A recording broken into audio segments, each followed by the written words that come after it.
Next we have Runa Roy, a software developer specializing in cloud computing at Expedia. Today she will present a case study on how Expedia runs hundreds of apps in production using containers. Round of applause for Runa, please.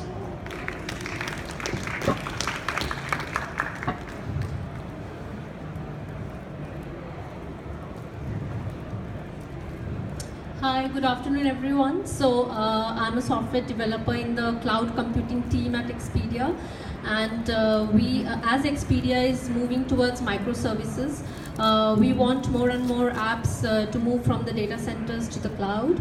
And so what our team does is that we build pipelines so that developers can just focus on the codes and they don't have to know what is going on in the background, and their code is deployed seamlessly. So just a minute. To start with, I think everyone here knows about AWS. And we have a big presence in AWS, and they are our main cloud provider. So today I'm going to cover container cluster solution at Expedia and what are the scale of clusters that we are running. So here I'm talking about about more than 600 clusters and more than 3,000 tasks that are running in production at the moment. The CI/CD platform that we use for creating and deploying our clusters. And also I'll give a brief overview of our cluster creation automation. So we have, for fault tolerance and resiliency, we have our presence in 5 regions in AWS. We have more than 20 VPCs, and all the VPCs are interconnected to each other. We have direct connectivity from our VPCs back to the data centers. The container cluster solution at Expedia. So for this, we are mainly using Docker along with Amazon EC2 container service. So there are many benefits of using EC2 container service, because you don't have to worry about the management of the clusters. You can spin up clusters to any scale using the auto scaling feature of Amazon. And also it is designed to be used by other AWS services. So you can use it with elastic block storage, with ELBs, Route 53, and it is secure because obviously you are deploying your cluster in your VPC and you're not sharing with any other customers, and because you are using EC2 instances, so it's secure. And also recently Amazon came up with the flexible container placement, which means that you can run schedulers like the ECS service acts as a scheduler for scheduling long-running jobs, and you can also use custom and third-party schedulers to schedule all the tasks that are running in the containers according to your business or application requirements. So about our ECS deployments, we have clusters in 5 regions deployed, and we are using EC2 container service.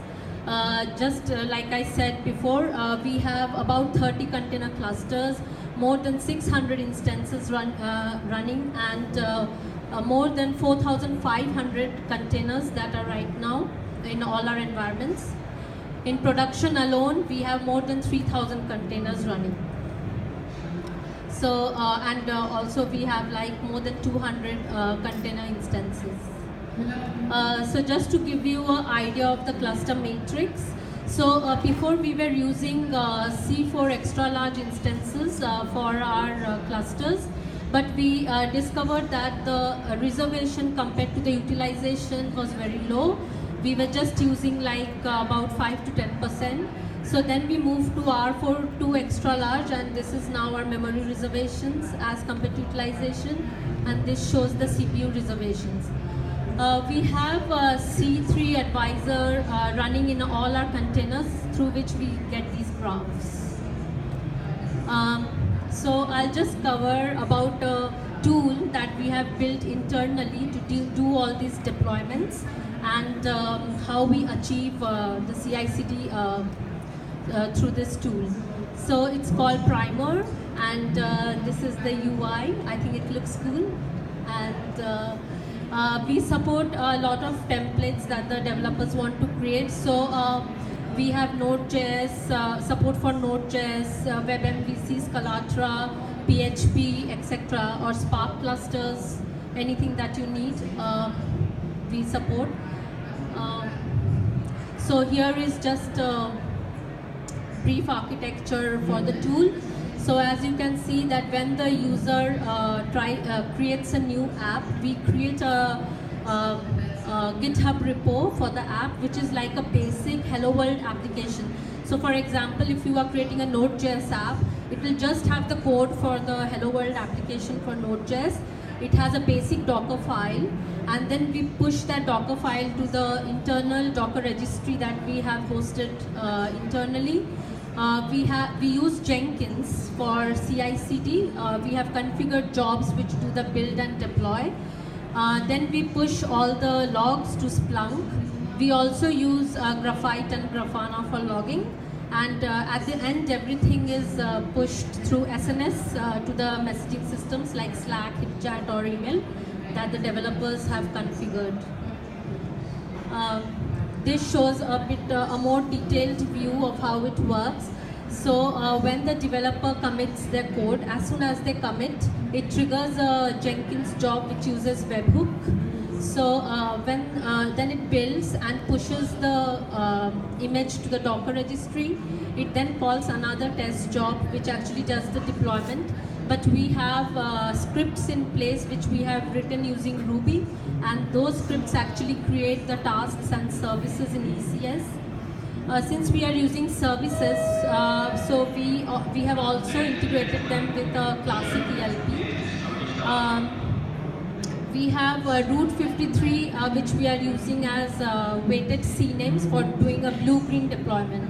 So you can have your cluster which is already running, and then you can spin up another cluster, and by using the weighted CNAMEs, you can shift the traffic if you are confident that your new cluster is fine. And then we feed it to an SNS topic. There's a Lambda which listens to the topic, and whenever there is a deploy, it sends a notification to these messaging services. In this diagram I don't have, but we also feed the data from the Lambda to a DynamoDB table, which we use for metrics, like how many deployments are done, and etc. So this is just a view of the Docker registry, which is hosted internally in our AWS EC2 instance. Here I just wanted to show you an example of our Node.js template. Like when I said that we use a Hello World application, all of them actually have a Docker file. And this Docker file is not doing much, it just has some basic stuff like whatever you want to run in the container. And like you want to copy everything from GitHub to the image, and also do a npm install when the image runs, then exposing any port if you want to expose. So all that is detailed in this. But when the developers actually create a Node.js app, they get just this file because we already have base images for each of our app types. So if he's creating a Node.js app, he has just that one line on the top which pulls the base image for him. And if he wants anything on top of that, he can have it in the Docker file. So now I want to just show you the tool that we are using. Just a brief overview. So this is the UI for creating the app. So if you see that those are the app types, so you can select the app type that you want, and then you can give the team name, and there are some more fields for email and for product area, portfolio, which we use for tagging our instances. This shows that our app is created in the next step, and it gives the output of everything. We also give an overview of the app details that the developers have created. So if you see that we have in the application ownership bit, you can see we have team, portfolio, product area. This is used for tagging the instances so that at the end of the month when we are doing the billing, we know exactly how much the teams are spending. And and if there is any team who's spending a lot, then we can have a word with them. And this is also a view which shows in which environment the app is deployed and how much time it takes to deploy the app as well as the versions deployed. So each of the app also has a pipeline view. The pipeline view just gives a view of each of the environments where it is. So there are a number of environments like test, stressed, int, and in production we have 2-3 environments. So you know exactly where your app is deployed and what's the status of the app.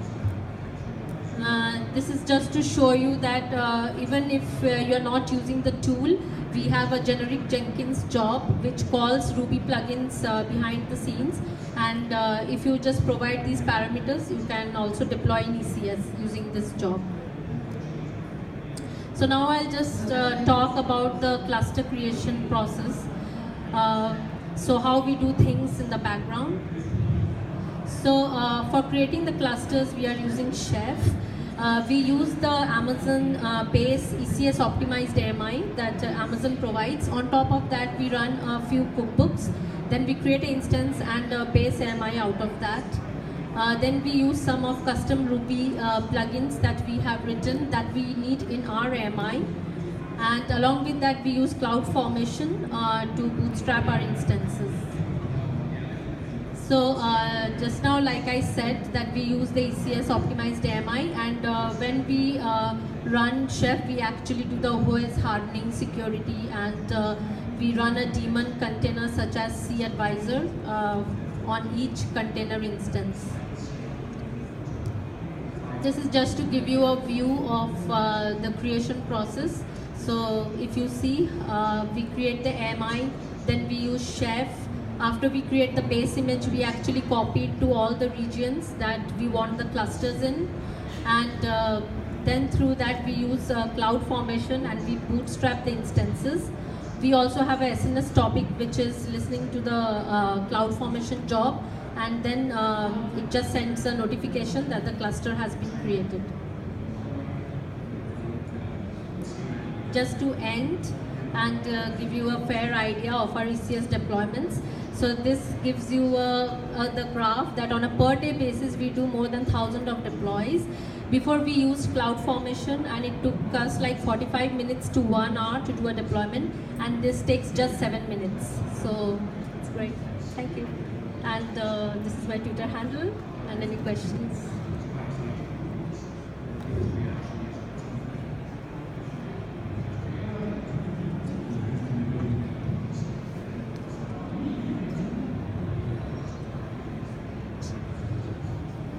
So I noticed you said you had 600 clusters, yeah. ECS clusters. So is that done on a cluster per squad basis? And if so, do you find issues with utilization because you're not bin packing on them as efficiently as you could be? Yes. That's a very good question. I've not covered in the presentation, but we are actually using auto-scaling. So we have like auto-scaling in place, and we have CloudWatch alarms. So if we get alarms that our resources are being used more than 70%, then we have auto-scaling in place wherein there are 2 tasks which are added. First, container instance is bootstrapped, and then the containers are spinned up so that it can serve the clusters. But in this process, downscaling is a bit challenging, because when you downscale the clusters, you don't want the containers to just terminate suddenly. So for that, we are using the ECS draining feature, which they have come up with. So we actually we drain the instances so that before it doesn't terminate unless the containers are shifted to the new instances.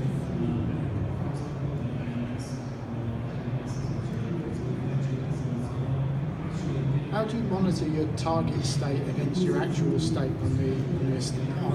So you have a target state of your estate, and then you have an actual state of your estate. How do you monitor it? How do you ensure that you're always running at the optimum level once you deploy it in production? The matrix that I showed you before, the C3 advisor graphs, we mainly monitor those actually to see the instance utilizations, like I covered before. And actually the exact state of the cluster is still a bit like we don't have anything in place, because we already have the auto scaling feature in place which we are using. So yeah, we just see the instance utilizations, and like I told you before, we used C4 extra large, and now we changed the instance type because those instances were not really utilized.